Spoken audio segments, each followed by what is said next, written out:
सप्ताह में 2 बार हम निश्चित मिलते। हमारे मिलने का समय निर्धारित होता। मेरे करीब जैसे ही वो आते, उनके हाथ को पकड़कर पहले मैं चूमती, फिर जी भर रो लेती, मानो पल भर में सारे दर्द को बहा देना चाहती थी। वो मुझे रोते देखते तो बस इतना ही कहते, अरे इतना रोती क्यों हो? मैं हूं ना, भगवान पर भरोसा रखो, सब ठीक हो जाएगा। फिर मेरे गीले गाल पर थपकी लगाकर वो मुझे हंसाने का यत्न भी करते। हाँ, इसी क्रम में हमारी 2-4 जरूरी बातें भी हो जाया करती थी। इसी बीच जैसे ही एक तेज आवाज पीछे से सुनाई पड़ती, समय समाप्त हो गया। हम चौकन्ने हो जाते। इतना सुनते ही अपनी हाथ को मेरी हथेली के बीच से झट खींचते हुए वो धीरे धीरे पीछे खिसकने लगते और ओझल होने से पहले भीगी पलकों से मुझे बाय का इशारा करते हुए तुरंत बाल सुधार गृह के मेन गेट से बाहर सड़क की ओर मुड़ जाते थे। सजल नेत्रों से उन्हें एकटक मैं जाते देखती रहती, इस आस में कि जल्द ही भेंट होगी। यह सिलसिला चलता रहा जब तक मैं बालिग नहीं हो गई, लगभग 1 साल तक। बाल सुधार गृह एक जेल की तरह ही होता है, नाबालिग बच्चों का जेल, और उस स्थान पर पति का नियमित रूप से आना, उनसे बोल भरोसा मिलना मेरे लिए संजीवनी बूटी का काम करता था। वरना एक दिन काटना भी वहां मेरे लिए पहाड़ जैसा था। देखते देखते वो दिन भी आ गया जिसका हमें बेसब्री से इंतजार था। आज बाल सुधार गृह से मैं आजाद हो रही हूँ, क्योंकि मैं अब बालिग हो गई। मुझे बालिग होने का सर्टिफिकेट भी मिल गया। आज ही शाम पति के साथ उनके घर यानी ससुराल जा रही हूँ। भगवान का लाख शुक्र है कि ससुराल वालों को एक बहू के रूप में मुझे अपनाने से कोई आपत्ति नहीं है, वरना मैं कहीं की नहीं कहलाती। पर समय ने करवट ली। आज मेरा पहली एनिवर्सरी है। मैं पति का सानिध्य पाकर सच में बेहद खुश है। जैसे एक मरता सपना साकार हो गया। भले तुम्हारा 1 साल बहुत कष्ट में बीता, पर आगे तुम्हें कभी कष्ट नहीं होने दूंगा, ऐसा मैं वचन देता हूँ। ससुराल पहुँचने वाली बस के सीट पर बैठते ही मुझे अंक में भरते हुए इन्होंने कहा। मन मयूर बंद थिरकने लगा, परंतु रास्ते भर बस के हिचकोले के साथ मेरे दिमाग में हमारी शादी की बातें, मंदिर में विवाह संपन्न होने के तुरंत बाद मेरे रिक्वेस्ट करने पर इन्होंने मेरे पापा को फोन से सूचना दे दी। हालांकि पहले ये राजी नहीं हुए थे। इन्होंने सूचना भेजने के लिए मना किया, क्योंकि हमारी लव मैरिज थी। हम दोनों 2 जात के थे, मैं राजपूत और ये मतलब मेरा प्रेमी पति यादव। अपने घर से भागकर मैंने मंदिर में इनके साथ विवाह रचाई थी, क्योंकि हम लोग एक दूसरे को बेहद प्यार करने लगे थे। एक ही कोचिंग इंस्टीट्यूट में हम दोनों पढ़ने जाते थे। यद्यपि ये मुझसे 4 क्लास आगे थे, पर इंस्टीट्यूट के कैंटीन में हमारी अक्सर भेंट हो जाया करती थी। हम साथ बैठकर नाश्ता करते और पढ़ाई में भी ये मुझे बहुत हेल्प करते थे।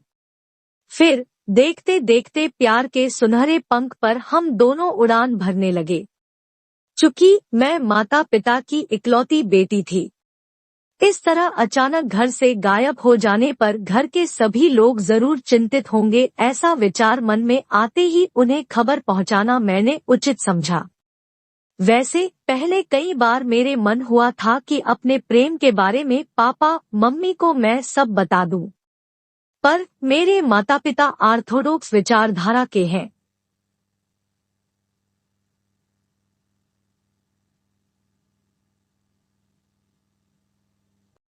इसलिए किसी कीमत पर हमारा अंतर्जातीय विवाह वो होने नहीं देते।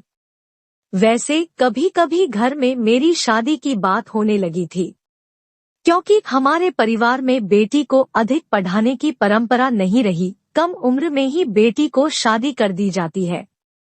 इसलिए मेरे लिए घर से भागकर शादी कर लेना ही एकमात्र विकल्प बचा था। जैसे ही पापा ने इनका फोन रिसीव किया, खबर सुनते ही उन्हें जैसे सांप सूंघ गया। उनका पारा 7वें आसमान पर चढ़ गया। स्पीकर ऑन रहने के कारण उधर से माँ और दादी की रोने की आवाज मुझे सुनाई पड़ी, साथ ही पापा के गर्जने की आवाज आई। पर पिता तो पिता होते हैं।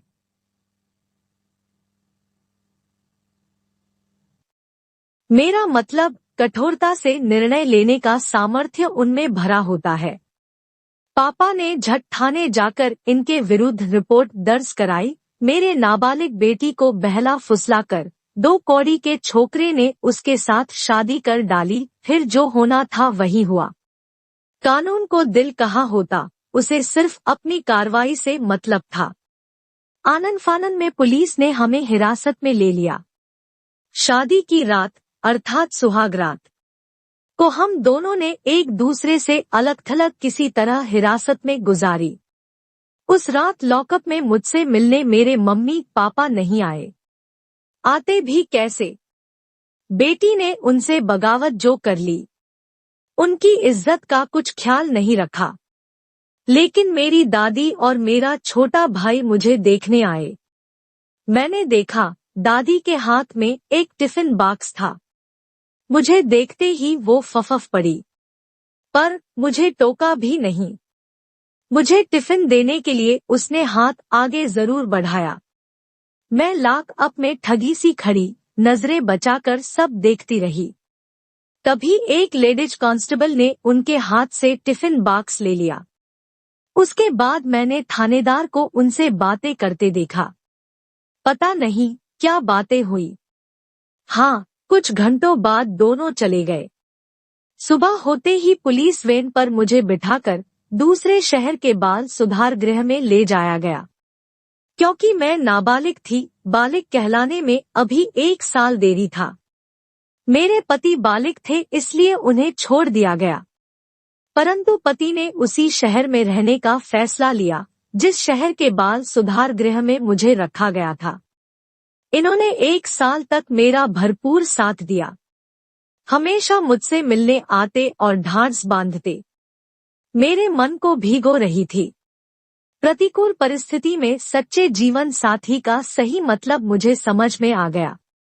आज हमारा पहला एनिवर्सरी है। आज ही के दिन हम विवाह के बंधन में बंधे थे।